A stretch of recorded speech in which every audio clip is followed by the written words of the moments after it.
Hello to the gamers. Today we've got a quick Crusader Kings 3 guide for you, which I'm recording live so as to make it as quickly as possible. I usually script out my videos, including the small guides, because I try to get that sense of quality going. But people were asking for a succession guide on the most recent video essay, and I'm like, you know what? People asked for it, let's give it to them. So, as a brief intro, I have written an intro, I can't help myself. Partition succession is by far the most fun way to play CK3, if you're a Giga Chad. If you're not, it is perhaps the most frustrating thing in the game, simply because it can feel, at times, utterly indecipherable. Although it might feel random, the truth is that succession is actually entirely predictable, and in this video, you're going to learn how it works. We're going to cover Confederate Partition, Clan Partition, and each of the clan successions, all of which use a form of partition. So without further ado, we've got CK3 open here, and I've launched it in debug mode, so that means that we have a modified checksum, but don't worry about that. All we're going to do with it is just use it to set up scenarios as we see fit, so let's just drop into a random spot in the world. Alright, so I actually ended up recording the entire guide with my camera in the top right, which meant that I was covering the partition window the entire time. That was, of course, a problem, because it's hard to, explain what's going on in succession when you can't see it on the screen. So we're going to be recording this again. I'm going to drop in as a custom character over in France. Give me a second to make the character. Okay, so this is my boy Yves of France. We see here that he's got 5 sons. I'm first of all going to just go ahead and disinherit all of them, just so I can demonstrate how succession works, just kind of off the baseline. We're going to work from the very bottom of skill here, so we're going to assume you don't know anything about succession. Okay. So, don't worry about what disinheriting is if you're new to the game, by the way. This is just for the sake of demonstration. Again, we're using debug mode to make stuff happen faster, so don't worry about it. If we look at our succession tab, which we can find over here in Realm, then in Domain, Succession, we see here that we've got a list of who's going to inherit, okay? Up here, we have the type of succession law, so we have partition, which we're going to go into what that means in a minute. On the bottom down here, we have male preference. Don't worry about that. This means if men are preferred over women, but usually in pretty much every scenario, it's going to be male preference or male only. And then we have the actual heir. So Andre of France. This is my only son who can inherit, because the other kids are disinherited, so they can't inherit. Don't worry about them. He's going to get everything, of course. He gets the Kingdom of France, all the vassals associated with it. Then he also gets the counties that I have, and that's all normal. If I were to add a duchy to that, so let's say that I made Duchy of Valois for whatever reason, if I held this duchy, same thing, goes straight to him. Because there's no extra children, it's a very easy split. Everything goes to the one character. Nice and easy. Let's now add a complicating factor. Let's add in Aubrey, store his inheritance. Okay, and we have to, there it goes. It takes a second to pop. Okay. He's taking 2 counties. Now here's the first important lesson of how succession works. Succession works on tiers of titles. So what I mean by tier is essentially there are 5 tiers of title in the game. There are empires, kingdoms, duchies, counties, and baronies. We're ignoring baronies because, who the hell cares about baronies? So that leaves us with empires, kingdoms, duchies, counties. Okay. Here's how succession works. A single title of a higher tier beats out an infinite number of titles of a lower tier. So what do I mean by that? Well, we see here that we've got a Kingdom of France. Kingdom of France is 1 kingdom. It goes to primary heir. Simple. We've then got the Duchy of Valois. That's 1 duchy. We only have 1. Goes to the primary heir. Move to the next tier. Now we have counties. I have 4 counties. The Ile-de-France, Beaumont, Ville-Française, and Orléans. So we take the 4. We divide it by the number of children inheriting, which in this case is 2. So 4 divided by 2 gets us 2. Then we distribute 2 counties each. How it determines which counties go to which kid, I actually don't know. This is like a mystery of the game. I think if it's like any other Paradox game, that's going to be based on more or less how they're listed in the game files. So it may be the case that, Ile-de-France is your capital, so capital always goes to your primary heir. But for Beaumont might just be in a higher ranking in the game's files than, say, Orléans or Ville-Française. Okay, whatever. Doesn't matter that much. Point is, 2 and 2. Nice and simple. If we were to introduce a third character in here by restoring their inheritance, we see that it'll get a little more complicated. It goes 2, we have to divide 4 by 3. That is when they work out. So we do 4 divided by 3, that gets us like 1.33 or something. Round up. You always round up for the primary heir. So 1.33 goes to 2. Ile-de-France and Orléans gets 2, 4. Again, I don't know why Orléans instead of Beaumont. It just works. Okay, it's weird. I don't know how this works exactly. Point is, these 2 go to the kid. Then the other 2 get split between these 2 kids. Okay, so we get Ville-Française to this kid, Beaumont to this kid. Okay. That seems reasonable enough. So remember when I mentioned about how tiers of titles matter more than numbers of titles? So let's make another duchy. Let's say that I make the Duchy of Orleans. So, okay. If I do this, we go to succession. Now we see things have changed a little bit. So we see that this kid, he previously was only getting Orleans, but now he gets Orleans as well. Or I guess, it's funny because this one has the accent, this one doesn't. Whatever, so technically this is Orleans, this is Orleans. Because this one's French, this one's not French. Whatever, I'm ranting. You might say this is pretty much the same, but the duchy went to this kid. Here's an important difference. Watch this. If I get rid of Orleans, so that it's no longer part of my succession, we see that he still only wants the duchy. And this is important because, okay, watch this. If I gain a bunch of other counties, let's say that I gain Clermont, okay, that's another county. Let's say that I gain Amiens and Valois, okay, that's cool. Notice how this kid's getting more counties because he wants his even share of the counties, but this kid doesn't care. He has a duchy. A duchy, a single duchy, in the terms of the game's way of valuing succession, is more important than any number of counties. I could have 1,000,000 counties. I could take every county in this whole land, and it wouldn't matter, because the Duchy of Orleans is worth more than any other county. If, for example, I were to go here, and I were to grab the title over here, that I could take the Duchy of Brittany, like so. Okay, I've got a new duchy. Flick a succession now. This kid now doesn't care about any of the counties. In fact, we see that all counties, all 6 of the counties that I have, go to Andre. So if we go through our succession calculation again, we go, okay, kingdom, we only have one. One kingdom goes to one, the first son. We check our duchies. We have 1, 2, 3 duchies. 3 duchies, 3 kids, 3 divided by 3 is 1. Each kid gets 1 duchy. The Duchy of Valois goes to the primary heir because where our capital is, so, that is reasonable. And then all the counties go to him because they have the duchies. They're satisfied. What if we add a 4th kid? Right, watch this. 4th kid. Give it a second. There you go. Okay, so we look here. Okay, we see this kid doesn't get a duchy, so he's demanding half the counties because we go through our list. Kingdom to primary heir, duchies split amongst the 3. There's 3 duchies to 4 kids. That doesn't work out nicely into a whole number. So 1 duchy to each kid. 4th kid is shit out of luck. So then the extra counties get split up into his realm.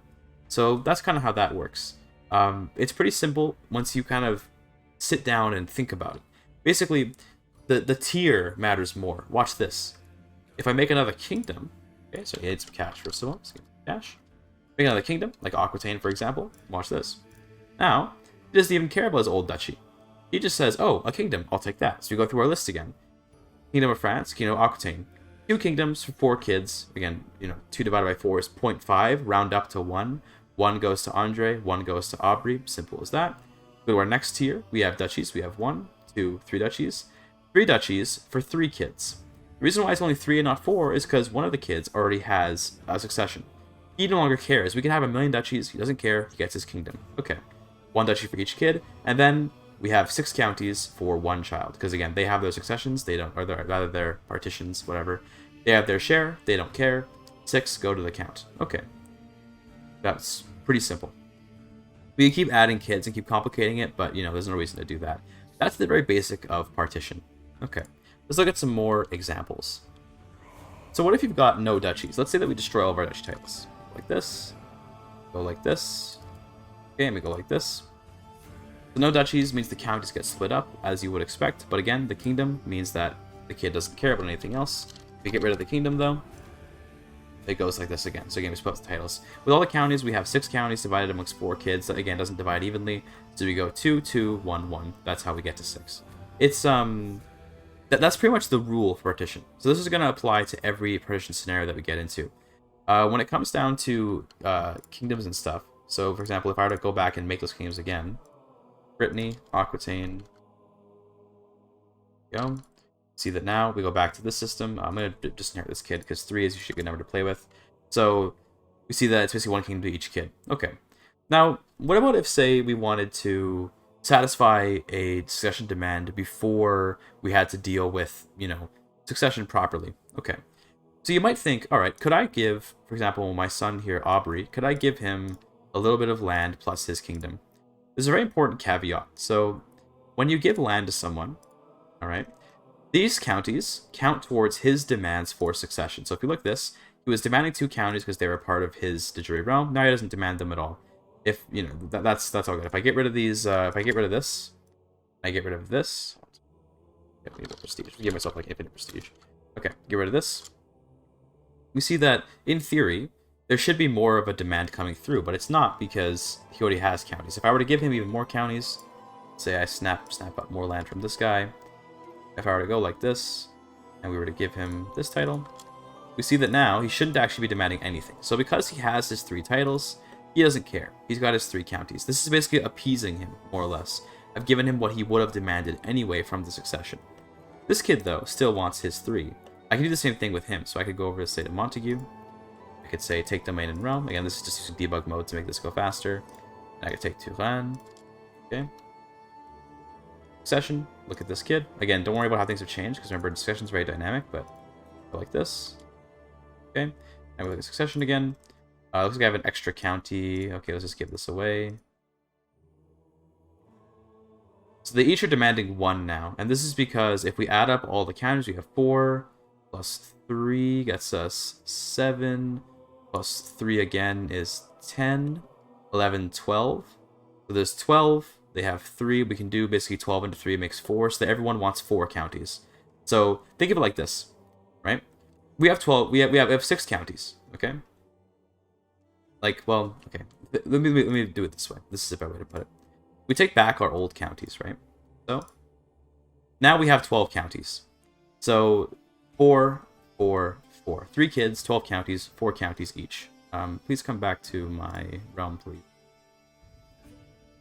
Thank you, and you as well. There you go. So what we could do is we could preemptively give out the land that they would want. We can go like this. 1, 2, 3, 4. This kid now will no longer demand any counties. Boom. We do the same thing with this kid. We can go give him stuff. 1, 2, 3, and 4. Okay. Succession is now secure, apparently, right? But watch what happens if I make another duchy. Remember, no number of counties will ever be good enough to replace a duchy. Like this. Now suddenly, okay, let's get on. That's because, okay, we have 1 duchy. First duchy goes to the primary heir. Now we make a second duchy. Then we see this happens, right? Now we have 2 duchies. Second duchy goes to this kid. He was previously satisfied, but now he's not. This is because the satisfaction for partition is completely dynamic. It depends entirely on what your current domain is at the time of death. So right now, Prince Aubrey here is saying, oh, you have 2 duchies. I want the second one. Even though I've already got 4 counties, I want the second one. The same thing will happen if I make a 3rd duchy. I go to Barry. Okay. See here now, this kid, he also wants a duchy. Because he's like, hey, you have another duchy now. I want that. If I destroy them, you see that goes away. Yeah, nothing to worry about. Okay. Cool. So that's one way we can sort of fix that succession in theory. This applies to kingdoms as well. So if I go over here to Aquitaine, and I make this, give me just infinite cash. Make this kingdom. Back over here. Same thing's happening. Kingdom of Aquitaine going to this kid, plus a county. The reason why this county is going to him is because it's part of the de jure territory. De jure titles are like packages. So everything that's underneath a de jure title also goes with it whenever it's inherited. So we have Aquitaine, and then we notice that the county of Montague, which I currently own, is also part of Aquitaine. So it's important to remember that this kid is going to end up also inheriting Montague alongside Aquitaine. We'll see the same thing if we were to do something like over here with Brittany. Right? Once you make Brittany, now suddenly this kid wants Brittany, and if I, for example, were to be holding a county in Brittany like so, he also now wants the county. But if I were to hold any other county, so if I were to say hold, the whole Duchy of Normandy, let's say, like so, if I were to do that, they don't care for Normandy. They don't care about any of this stuff. I can hold all the counties in the world. I could go like this, and I can go like that. I take everything I want. Even if I didn't actually have the Duchy of Normandy, because you might be saying, well, it's because Duchy of Normandy, everything with it goes together, right? You can destroy Normandy. And we still see here, they don't want anything outside of their kingdom, because they're satisfied. Okay, great. Here's an important distinction, though. You might be thinking, okay, so could I potentially grant a kingdom to one of my sons to satisfy his succession? Could I be like, hey, so your land is over here. What if I made you the king of Brittany, like so? Something important is going to happen here. We do this.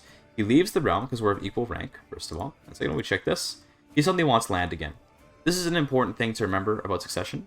Titles that are held outside of the realm, of like your realm, I should say, are considered to be not part of the inheritance. So think of it like this. If you preemptively grant land to someone, then they are considered to have basically received an early inheritance, you could say.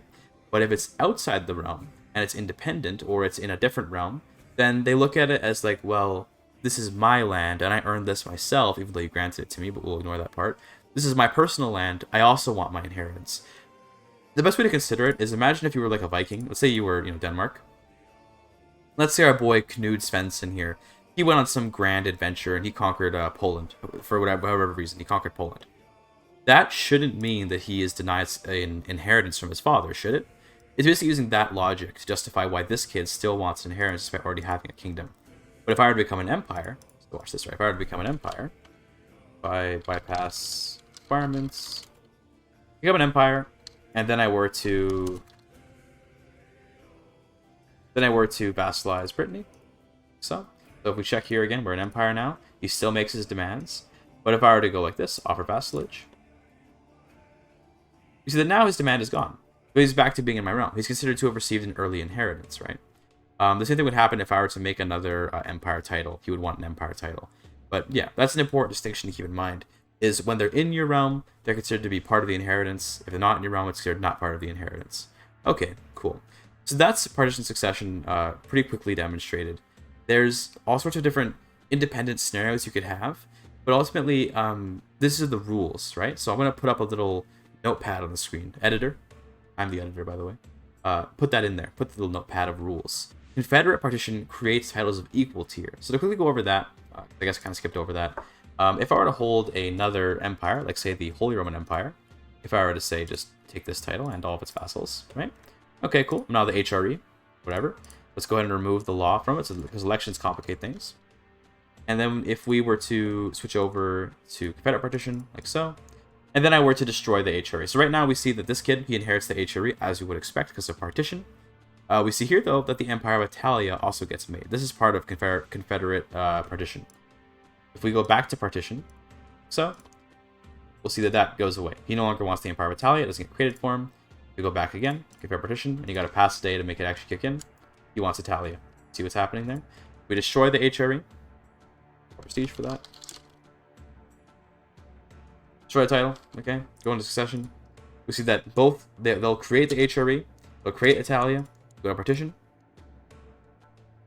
They don't get created. So what's happening here is that it only creates titles of equal rank. Because you might be wondering, okay, why doesn't it make like Lotharingia? Why doesn't it make Germany? Why doesn't it make Bavaria? Why doesn't it make Italy? And so on. It will only make titles of equal rank. So Francia is an empire title. HRE is an empire title.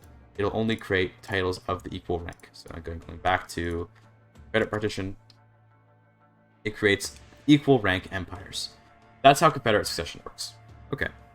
High partition ensures that 50% of all titles are given to the primary heir. And this is a little bit confusing, because 50% of all titles could mean a lot of different things.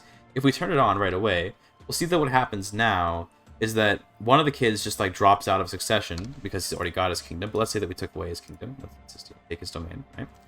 Okay, so we're back to having all landless kids. Let's actually get rid of all of this stuff here. Back to having all the landless kids, right? So what's happening here is that if we count up all the titles, which I believe we look here, there's a count, 24 titles, okay? Half of these are going to go to the primary heir, but half of them at each tier. So if you look at each tier, we see we have one empire. So half of the empires is 0.5, rounded up to 1. One empire goes primary title. Okay, we have 3 kingdoms. Half of the kingdoms is 1.5. Now you'd think that this would round up to being 2, so then we'd each get 2. But it doesn't actually work out that way, because it's counting all the titles. So if we were to get rid of a bunch of counties, we might actually see that this would change. High partition, quite frankly, is very confusing. I'm just going to be straight up with you. It's a very confusing system. It's one which I rarely use, if only because it is like that hard to understand. If we just do that, we should see that now it changes a little bit. Looks like it didn't. Okay. I'm not really sure why high partition is being weird. Maybe if we pass some time. Yeah. I don't know why it's only giving 3. This is one of the things where I just don't really understand, because it's supposed to give half according to the game files. Let me pull up the game files for you real quick, actually, because I can do that. This is Notepad++. You can use it to browse the game files. The game files are all written in text, so you can look at them just like this. It's pretty easy to read. This is the high partition succession law right here. This is like how it's coded. Don't worry about all this crap. Don't worry about any of that stuff. Totally fine. Take a look at this. Primary heir minimum share. This is 0.5. That means that the primary heir always gets 50% of the titles. Now, there are 3 kingdoms. Each kid gets 1. I don't know why it's going that way. I don't know if it's a bug. I don't know if it's intended. I don't exactly know what's even going on with it, to be honest. But this is why I don't really care for high partition, to be honest. If I make like a bunch more kingdoms, let's kind of see what happens. Maybe if I make like all these, right? Let's get an idea. So here we see 3 kingdoms. Yeah, see, it's being split pretty evenly. From what I would guess, I think that this rule only applies to counties. That's what it seems to be to me. So if we go and destroy all these titles that we just made, destroy these, and then we make it so that way we're going to have a bunch of splits of counties instead of kingdoms. I'm pretty sure we're going to see that the counties kind of get cut in half. That seems to be the case. So of 9 counties, we have 1, 2, 3, 4, 5, 6, which is just over half going to the primary heir, and then the rest of them going to the next kids. So I believe then it only counts the counties. There, I learned something new today in the guide. Isn't that wonderful? I don't use high partition because it's a little bit confusing, and because, quite frankly, you don't really have to, and that's because of what I'm going to show you right now. Okay, I've jumped over here to England to play as Harold Godwinson, and I've just quickly reshuffled the realm a little bit to kind of create the point that I want to show. So I've got 2 duchies. I've got Kent, we've got Essex. I believe that's all that I have. And if we look at succession, we see that what's going to happen is, well, England has an election. Well, let's get rid of the election. Okay, so again, we'll talk about elections right now, actually. So we have partition, succession, pretty normal. And then we have our primary heir, who's getting England, plus East 6. I don't know how to pronounce it. Essex. We're just going to call it Essex, okay? Plus the counties within it. And then we have Kent going to the second son, because again, 2 duchies, 1 goes to second son. Counties get split, into the de jure land, so the Kent counties go there. Then there's no more duchies, so the counties get split for the third son. If we were to disinherit this kid, we would see that that he doesn't get anything, and then that we split basically cleanly along 2 duchies, right? Okay. So, what if we were a little bit concerned about that? Let's re-inherit this kid, and we're like, oh no, we're gonna lose counties. Losing counties kind of sucks, because no one wants to lose counties if they can avoid it, right? Because counties are kind of important. So, we want to avoid that if we can, right? What's a good way that we can do that? Well, elections are interesting. Elections supersede any partition. So if we were to go here and we were to go add laws, we would do something like, Saxon elective, doesn't really matter what kind it is. Go to this one, add a law, Saxon elective. And then we were to go here and pick our electors. We could sort of pick who we want to vote for. If I vote for my player heir and my son, we're going to have something interesting happening here. Notice that the other successors are just gone. And that's because succession from an election supersedes succession from anything else. This is important because remember when I mentioned that de jure titles come in packages? Well, the Duchy of Essex includes all of its counties. So that's Bedford, Buckingham, Berkhamsted, Middlesex, Essex, whatever, bro. And Kent itself, which includes Dover, Lewis, and Chertsey. Okay. If he inherits these duchies, he will inherit everything within them. That's just how it goes. Let's say that I were to gain Scotland, take title with vassals, we get Scotland, and then we also get, we can also grab Castile. That's another example. Actually, we don't need a second example. We have Scotland. Okay, we're going to add a law to it. We're going to add Saxon elective. Okay, so in theory, it should be the case that Edmund is going to get Scotland. But if I were to elect my primary heir, now we see he doesn't get any more. Basically, elections are kind of OP in that they supersede that problem. And it would include stuff like, for example, if I had, let's say, the Duchy of Lothian. Grab this real quick. If I held these titles, if I were to elect, say, other son, now he gets everything within it. So he gets Lothian. He gets all the counties within it. Because remember, the election supersedes partition. So the election means that everything below it goes to him. Okay, so let's go back and re-elect our other son. Elections more or less act as a way to choose an heir, but at the risk of perhaps being unelected. Except that with counties is interesting. Because with a county, okay, or rather with a duchy, I should say, with duchy is interesting. Because who is going to vote in the Saxon elective succession law that we have for this thing? No one. I'm the only voter, because I'm the only count. If we check who can vote, electors are rulers, who are direct vassals of the title, and are adults, and are de jure vassals, I guess. But it doesn't include these guys. These guys don't count, like bishops and mayors and stuff. So I'm the only one that gets to vote, which means I get to pick who it goes to. I'll just always pick my player heir. Easy clap, right? In something like Scotland, it gets a little more complicated because now there's other electors. This is the risk you take as well. Now someone else might get elected. But for your duchies, I just will always put this on, right? I don't like to do it because it's kind of overpowered. That's just me, but, you know, each their own. If we were to get rid of our elections, let's say we want to go back to normal. Siege, let's go back to normal. Siege. We're going to go back to normal, more or less. And we wanted to deal with our succession. We look over here, succession, okay. We got a problem. Let's destroy Scotland real quick, just to simplify this.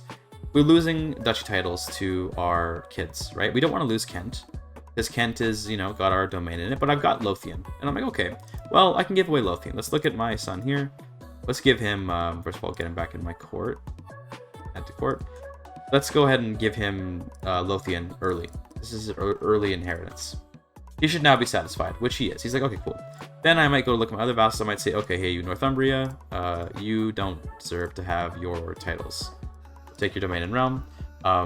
We got an extra duchy. I don't want that, so destroy this. We look over at this guy. Hey, dude, why don't you go ahead and take this duchy for yourself? Great.